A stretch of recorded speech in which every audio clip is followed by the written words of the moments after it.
In this video, we'll have a look at the school characteristics. And this can be found in the list of reports. Again, this is one of the things, just like early years, which is updated later on in the year. So it's not October, November, it's usually December, January. Now, bear in mind, these school characteristics are background information only to the Ofsted inspector. These are not going to be used to hold your school to account. Also bear in mind that they are based on the January census, so they do not take account of any pupils who have left or entered your school since January.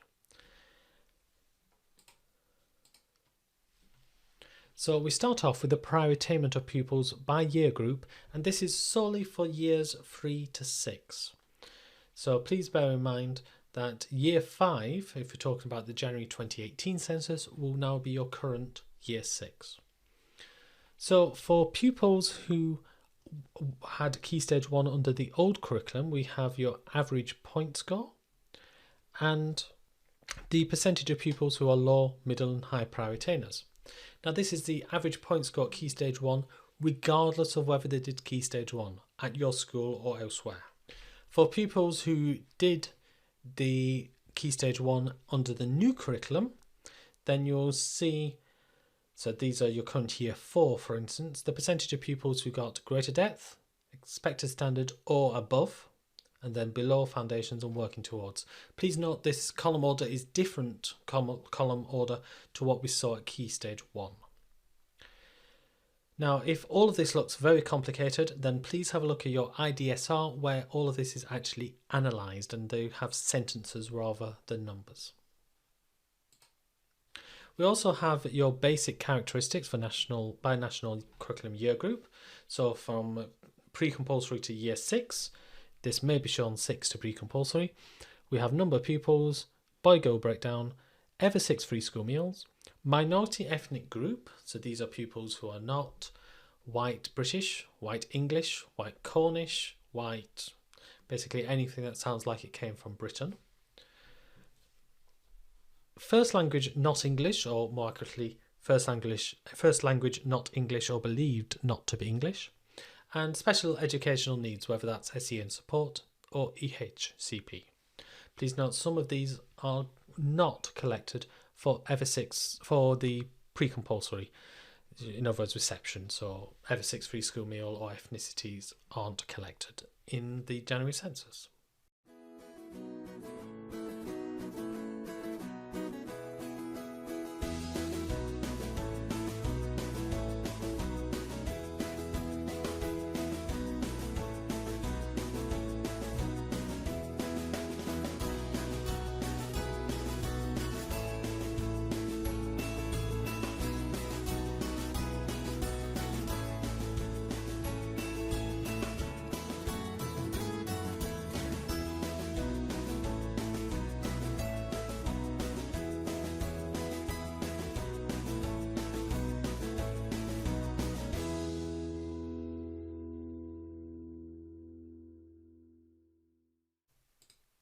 And then we have the trends over the last 3 years. There are 2 additional categories of data. Stability percentage. So these are the percentage of pupils who entered your school at the normal point of entering. So any reception pupils will have entered your school in year 1, month 1. It doesn't count as actually being reception. So when is the normal time of entry for your school? If you're primary school, that's probably year 1, month 1, but you may have infant schools around you, so year 3, month 1 might be a usual time for entry. Or maybe you have lower schools around you and you might be a middle school, in which case year 5, month 1 might be a normal time for entry. Basically any time where 8 or more pupils enter your school.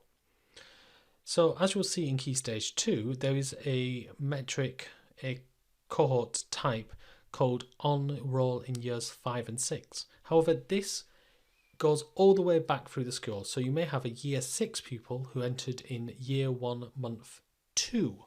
He would still not be counted as stable in the stability percentage. And then we have the school deprivation indicator. This is your IDACI, Income Deprivation Affecting Children Index. So your pupils reside in areas.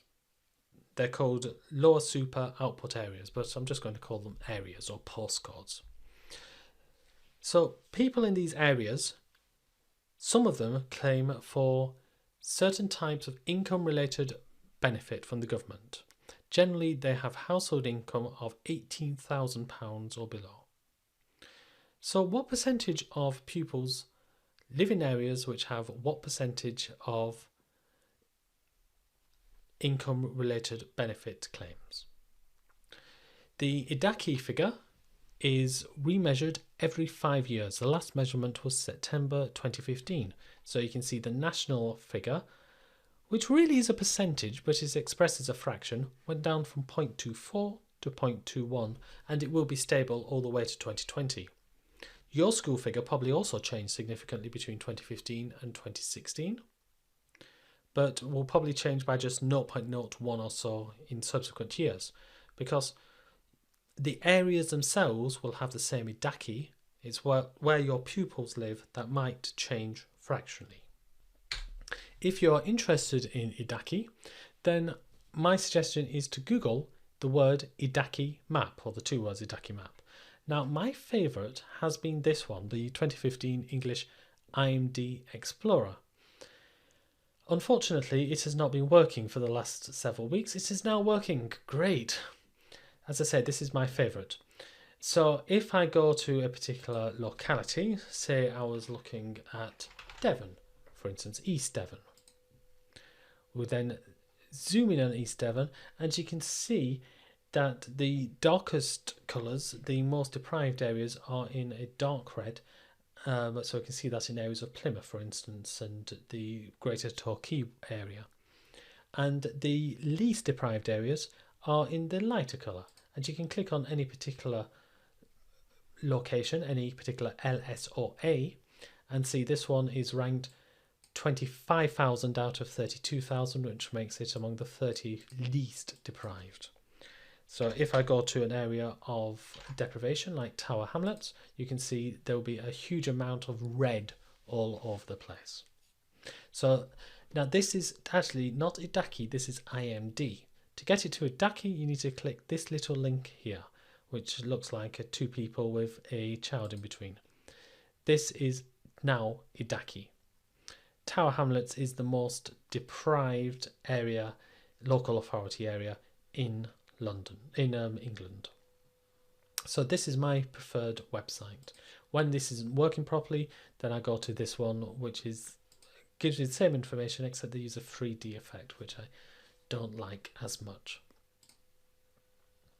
If you want to find out the breakdown of your school's IDACI, then there is this postcode lookup as well. So you can enter your postcodes and you can get a spreadsheet with your deprivation indicator. So if I was to look up NW1 A1AA, try a different one. Let's look up B11AA, which I think is the Royal Mail Tower or the Royal Mail place in Birmingham, and open this up. When it opens up, here we come. Then we can see all of your postcodes, and then if I scroll down, well, on the right hand side, you will see, if I put on wrap text, there is your IDACI rank, your IDACI decile, and here is your IDACI score. That is your percentage. So that is a good way of finding your IDACI. So I prefer this English IMD Explorer, but make sure you change it into an IDACI Explorer, and then you can have a look at your deprivation postcode by postcode if you wish. So these are your basic characteristics. As I said before, Ofsted will not be holding you to account to this. This is background information only for Ofsted, these inspectors, and if you want it in a more narrative form, have a look at pages 2 and 3 of your IDSR. In the next video, we'll have a look at absence and exclusions. Thank you very much for watching this video. Why not like us and subscribe to this channel? And why not subscribe to our free premium mailing list, where you can get 10% off our best prices and advance notice of what's happening.